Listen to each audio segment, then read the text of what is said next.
what's going on? It's Jeremy with MTH Trains. I know it's been a while since I posted a video. Been crazy busy.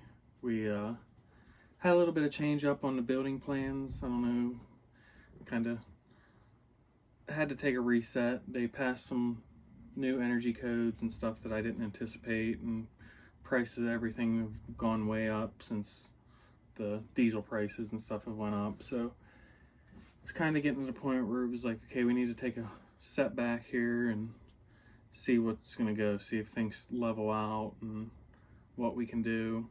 So I'm not building this year, but I have been out at the property. I had to cut a driveway in. It's about 600 feet up a hill with pretty much two of the smallest pieces of equipment you could use, an old John Deere bulldozer and a little subcompact John Deere tractor. But I've been out there every night after work, pretty much rain and shine, taking trees down, digging, moving, cleaning, brush burning, pretty much everything you could possibly think of as far as land clearing. But finally got the driveway kind of cut in, about ready for gravel there, and got the spot where the house is going to go. I'm starting to work on getting trees out for that. But with that being said, we still are very tight on our budget right now because we're probably going to go a different route as far as the house, looking into maybe a modular home. It's actually cheaper for them to do it than it is for me to buy the material and do it myself. But there's some stuff that I want to save up for and try to get done without financing. So I've been strict with it and haven't been buying anything train related. And it was hard at first because I was addicted. I'm sure like everybody is in the hobby. You get up and you want to just go right into looking at websites, see what people have, what's for sale, what's on sale, if there's anything rare that posted. But I've been doing good. I haven't been looking.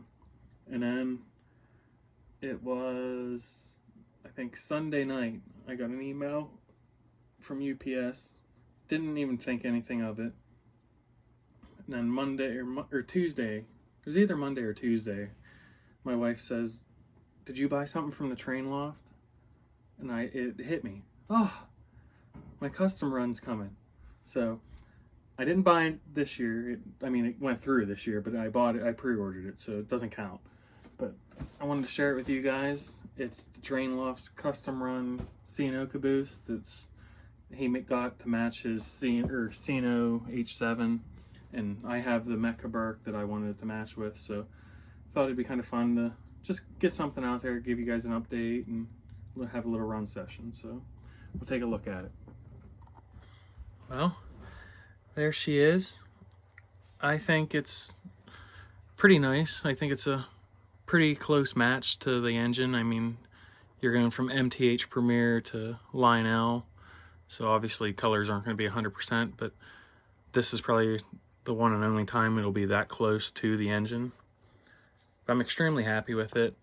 I think MTH did a phenomenal job with that tooling, and Jeff, the Train Loft, he definitely got it. The colors and stuff, just the whole scheme of it, I really like. I feel like all the handrails and grab irons and stuff pop.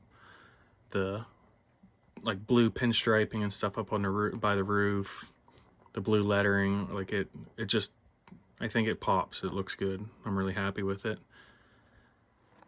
Bring you guys in a little bit closer here, but as you can see, there's a guy up in the top, and they kind of have the interior painted up a little bit with the green seats. But I really think the details on these cabooses turned out really good. But I'm always a fan of MTH rolling stock. I think it always is really nice stuff for the price. And Jeff did a good job with the whole custom run and what he picked for everything. So I'm really happy with it. I'll get it behind the military train here and we'll get some run footage. But I just wanted to kind of give everybody a little bit of an update of what's been going on with me, and got something new to the layout and wanted to share it with you guys. So I hope you enjoy it. Thanks for watching, and I'll see you on the next one.